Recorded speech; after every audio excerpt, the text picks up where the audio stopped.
Hello, I'm Catherine Lewis from Mills College at Northeastern University in Oakland, California. And I've been doing research on Japanese lesson study for about 30 years. I encountered it initially when I was writing a book on a different topic in Japanese elementary schools and couldn't figure out why I was learning so much math and science. And when I began to ask teachers about how they learn to improve their teaching, the answer was always lesson study. So ever since then, I've been hooked.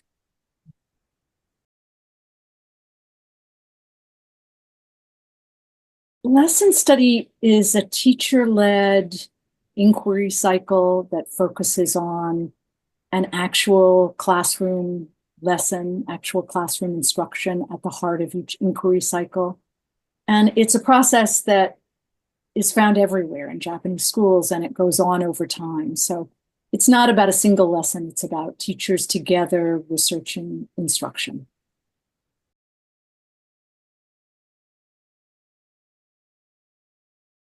Lesson study work happens in schools. And when teachers do lesson study, they're looking not just at their teaching of a particular content, but also their long-term goals for student development. So teachers work together to think about what is it we really want to do for students in the long term. And when we do this activity in the United States or in Japan, it's amazing how remarkably similar teachers' long-term goals for students are. They want students to be self-motivated learners. They want them to be curious, to be able to express their thinking, to be good citizens, to be caring members of their communities. So those long-term goals that, really are the things that brought teachers into education. And then there, you might call them short or medium-term goals. What are we trying for students to learn in mathematics? What is it we want? What are the habits we want them to develop as mathematics thinkers and learners? And what is it particularly we want them to learn about fractions or proportional reasoning or, history or music or whatever it is they're studying? So lesson study is teachers engaging in inquiry cycles to focus on both of those things, both their long-term goals for student development, and also what is it we want students to learn this month or this year about history or civics or English or whatever it is. So it's teachers engaging in inquiry cycles, and at the heart of those inquiry cycles is a live classroom lesson. So that teachers are usually starting by studying what's known about that particular subject matter or what's known about building students' curiosity, the long-term goals, planning a lesson that brings to life their long-term goals as well as their goals for that particular subject matter. One member of the team teaches the lesson, and the rest of the members carefully observe students during the lesson. And often they focus on certain focal students. Maybe those are the students who have persistent challenges in learning, or maybe those are the students who immediately get it and they're always bored, or students who have a different language or a particular approach to learning that teachers want to understand how to serve those students better. So they focus on the students, the focal students, carefully observe and record their thinking, bring that to the post-lesson discussion, and then teachers all together think about what are the implications for our instruction going forward. So lesson study is really these cycles of inquiry focused on actual student learning.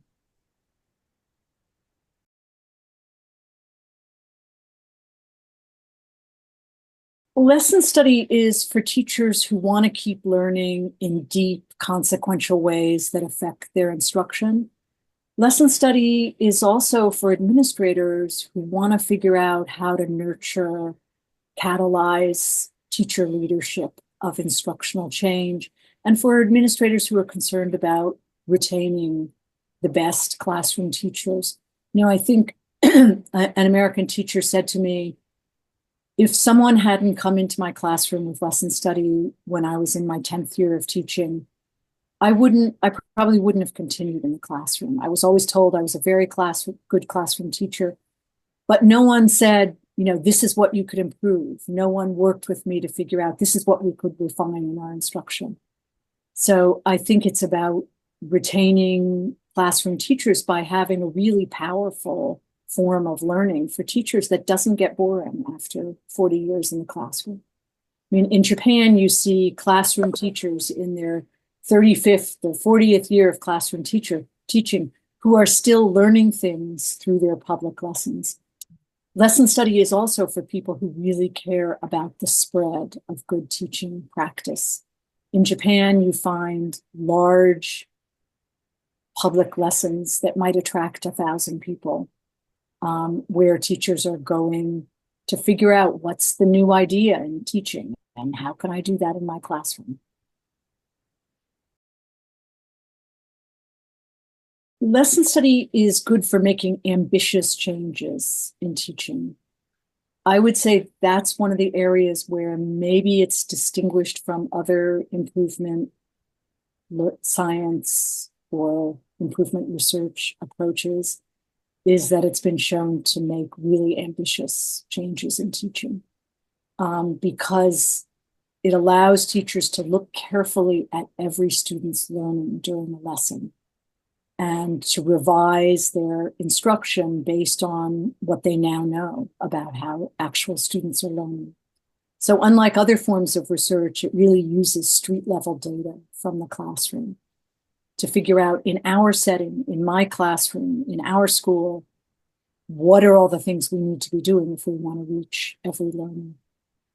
And so the ambitious changes in teacher learning, changes like going from teaching as telling to student-led teaching for understanding, are very hard to do unless you have a group of colleagues who are supporting you and actually gathering data about how every student is learning in your classroom.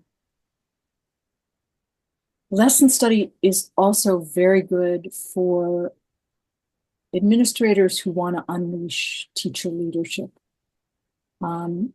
In lesson study, teachers develop whole new capacities. They develop the capacity to take research that's been done on the outside and figure out what are the implications for our classroom instruction. So it engages teachers in learning to really learn from research and draw out its implications for classroom instruction.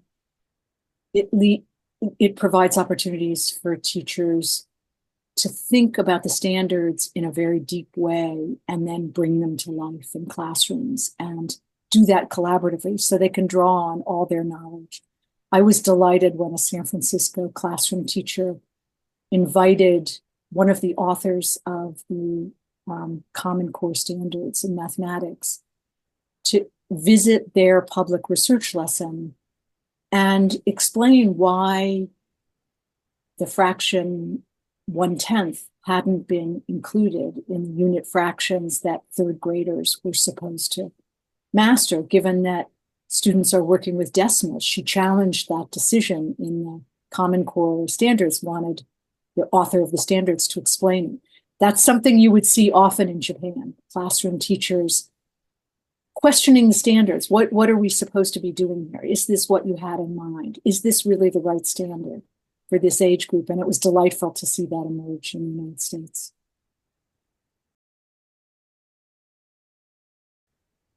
I think lesson study works best when administrators really value teacher leadership and see their job as nurturing teachers' leadership and their capacity to experiment and learn on the job. Lesson study works best when teachers are focused on whether they're growing, whether they're getting what they need to improve their practice, not on whether they're quote unquote doing the features of lesson study. I would say that's the biggest danger for lesson study, is that we see it as a set of features that someone else has already decided what those features are. Rather, I encourage teachers to do lesson study and to reflect on, is it building their development? Is it nurturing their development of knowledge? Is it nurturing their capacity to work well with colleagues? Is it nurturing their capacity to observe carefully in the classroom?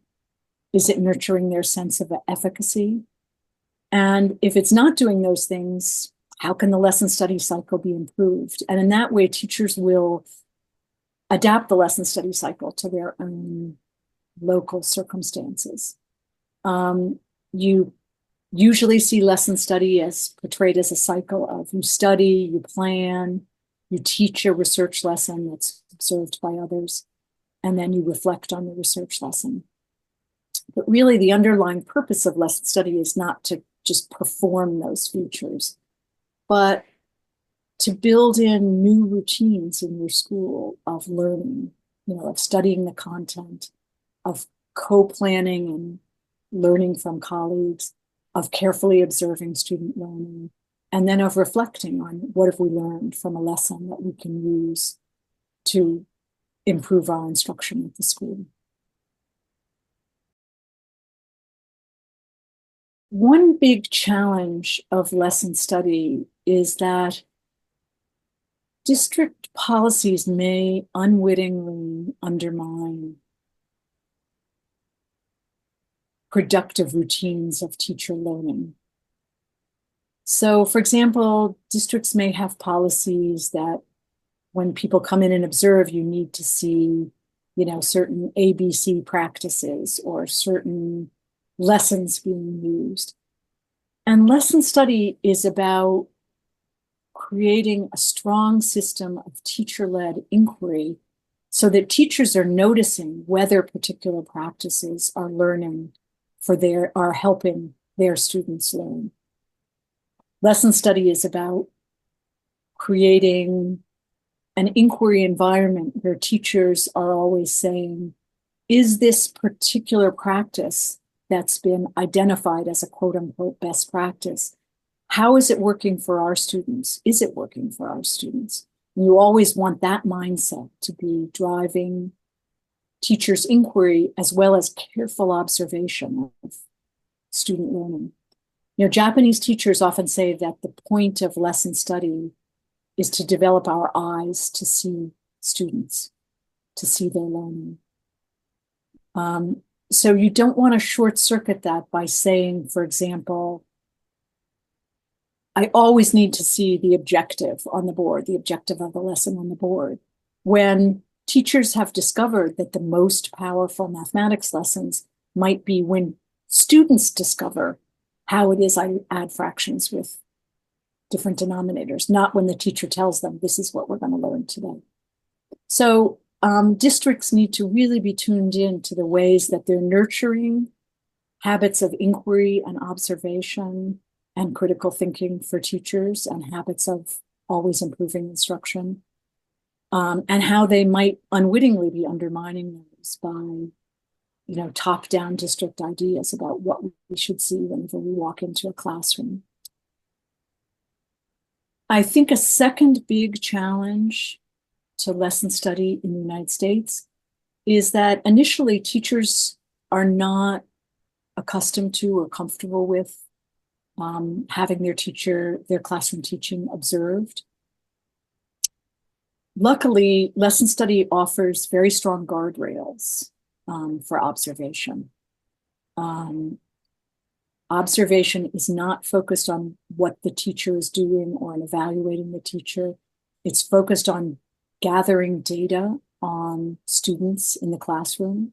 Ideally, once you get to whole school-wide lesson study, it's every student in the classroom is observed. But even before that, on focal students that the teachers have identified as they want to know more about what's supporting and acting as barriers to the learning of that student. So that experience of being observed is often not a familiar one. I've had teachers who have 30 years of classroom experience in the United States say that they've never been observed except for formal evaluations. So it's a very different kind of observation. It's observation focused on the students with a very well-structured discussion following, so that you're drawing out the implications of the information of the focus on students, not evaluating the teaching. Well, luckily for teachers who want to get started on lesson study, there are lots of resources out there. When I started this work 30 years ago, there were not resources out there, but now there are lots of resources. You can probably go visit a research lesson in your area, and that's a wonderful way to immerse yourself in the culture of lesson study. You know, lesson study is a culture. It's not just a practice. And if you want to change the culture of your school, what better way than to immerse yourself in a culture where teachers are carefully observing student learning and using that to warrant changes in their practice and helping one another do that and always collaborating and working together. So go to the American Educational Research Association SIG on lesson study and find out where there are research lessons happening near you. Go to the World Association of Lesson Study website and find that out. Go to the Mills College Lesson Study Group website and find that out. Contact people and visit an actual research lesson. If you can't do that, or Lesson Study Alliance in Chicago is another place to do that. If you can't do that, there are handbooks on lesson study step by step, published by Heinemann is one of them. The lessonstudyresearch.net website has a step-by-step guide to lesson study. You can download that. You can see it in action. You can hear teachers talk about it. You can see lots of examples of videos of lesson study online. There's a new book on lesson study and teaching through problem solving that's coming out in fall 2025 that'll tell the story of a US site that built lesson study from one group to school-wide. So there are lots of resources available. I don't necessarily suggest that you start by saying, let's do lesson study. Particularly in some districts, lesson study has a bad brand association because it was done in a rigid top-down way. If you're in that kind of situation, start by asking a few colleagues, do you want to study student learning with me? That's often a very good way to begin. Check in with your colleagues, make sure that you're all learning important things, that the process is working to deepen your trust and collaboration, and then go on deepening it and building features and reaching out to your colleagues.